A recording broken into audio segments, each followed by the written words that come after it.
hace el ingeniero electrónico Rodrigo Parra, que también es analista de datos, que de hecho con la información que usted va reuniendo, ingeniero, ¿cómo está? ¿Puede darnos un análisis y un panorama más claro de lo que estamos viendo en este momento? ¿Cuál es la lectura que le podemos dar a las cifras que estamos viendo en estos últimos días? Buenas tardes, Mariano. Efectivamente estamos en un momento muy complicado. Si nos basamos en la ocupación de camas UCI, estas ya superaron al peor momento que tuvimos en quincena de agosto. Actualmente tenemos 1.675 camas UCI ocupadas, comparadas con las 1.553 que tuvimos en agosto.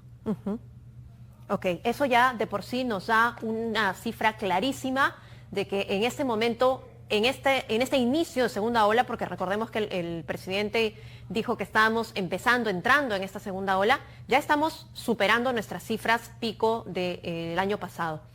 ¿Eso quiere decir que se va a poner peor? Bueno, definitivamente la curva tiene dos comportamientos completamente distintos. La curva de ocupación de camas UCI.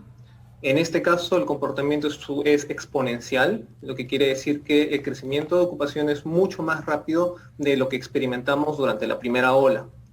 Entonces, bajo esta tendencia, amerita que el gobierno habilite más camas porque ya al día de hoy a nivel nacional solamente quedan 125 camas y por día en promedio se están ocupando 30. O sea, la demanda es de 30 camas por día, pero sabemos que el margen es muy poco para seguir avanzando. Claro. En cuestión de personas hospitalizadas, ¿cómo han variado las cifras también con respecto a las que pudimos ver el año pasado? Bueno, el año pasado llegamos a un pico de 14.000, poco más de 14.000 camas ocupadas y al día de hoy ya son 8.641 camas ocupadas. La gran diferencia es que si comparamos la primera ola, tanto la curva de ocupación UCI como la de hospitalizados avanzaba a la par. La de hospitalización en este escenario al día de hoy recién ha aumentado ante la saturación de camas UCI, porque es lo más probable, las personas han esperado a tener síntomas muy complejos para recién acudir al sector salud.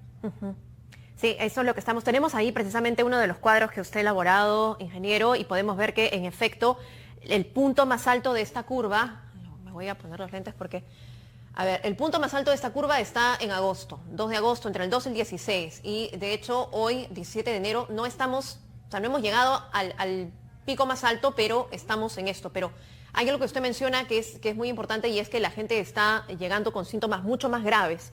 Y esto se debe a que no recurren en el primer síntoma que tienen, se descuidan o que no se ha terminado de reforzar el primer nivel de atención en los centros médicos.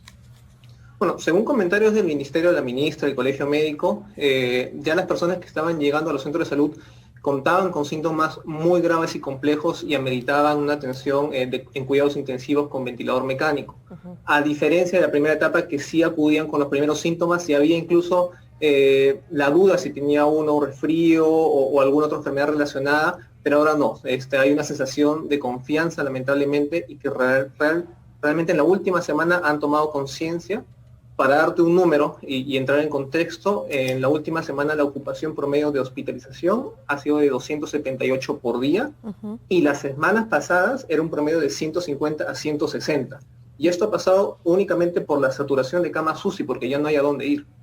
Claro, esas personas finalmente tienen que esperar, que es lo que suele ocurrir, ¿no? Las internan y las tienen en espera.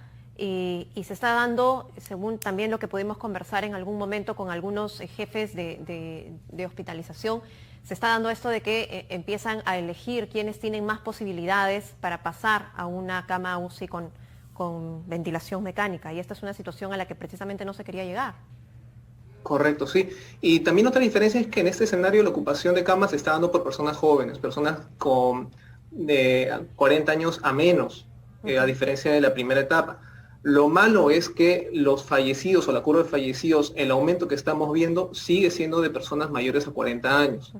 Entonces, lamentablemente el efecto lo ven los adultos mayores y lo siguen viendo ellos. Sí, por supuesto, claro. Bien, en cuestión, precisamente esto es lo que mencionábamos. Esta es la curva de fallecidos que la estamos viendo en este momento. Usted nos ayudará a entender mejor qué es lo que nos muestran estos diferentes indicadores. Sí, verás en la última parte de la curva ya un incremento, la línea gruesa es el promedio de de la curva de fallecidos y los puntos son los valores en sí que se reportan a diario. Hace 4 semanas promediábamos 50 fallecidos por día, la semana pasada aumentó a poco más de 60 y la última semana, la que acabamos de terminar, ya llegamos a 80 fallecidos en promedio, con picos de 116 y 101 fallecidos por día. Sí. Y esto nos Entonces, acerca al peor momento de la pandemia el año pasado. Bueno, definitivamente con la pendiente que tiene la curva de camas UCI, que nos hace ver la demanda que hay de casos en situación grave y compleja, y la pendiente de la curva de fallecidos en la última semana, definitivamente es un panorama no muy esperanzador para las siguientes semanas, sumando también a la curva de fallecidos de SINADEF, que registra las muertes por toda causa, que al día de hoy ya está mostrando un exceso de fallecidos de 300 por día.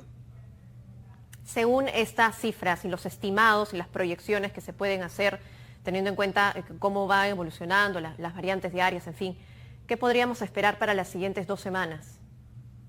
Bueno, lamentablemente proyecciones son muy complicadas de sacar. Definitivamente la curva, lo que sí sabemos es que está acelerando tanto la ocupación como fallecidos. Todavía es un ritmo menor al de la primera ola, pero como digo, se está incrementando semana a semana y no esperemos a alcanzar los picos que pasamos en agosto.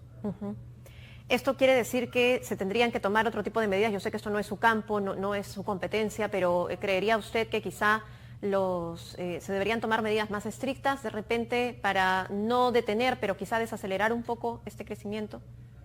Bueno, lo primero que se necesita definitivamente, y eso lo ves en las gráficas, es aumentar la oferta de camas UCI, ¿no? Si no partimos por eso, ya la curva de fallecidos aumenta por comportamiento natural, lamentablemente, ¿no? Ahora, las medidas que pueda tomar el gobierno, definitivamente todo va a sumar y va a tener que ser flexible en la medida de que funcione o no. Bien, muchas gracias, ingeniero Rodrigo Parra, por este análisis, para entender realmente en qué situación nos encontramos en este momento y también para darnos cuenta que lo que se nos viene en las siguientes semanas no es nada fácil, no va a ser nada fácil. Muchas gracias. Buenas tardes. Muchas gracias, María.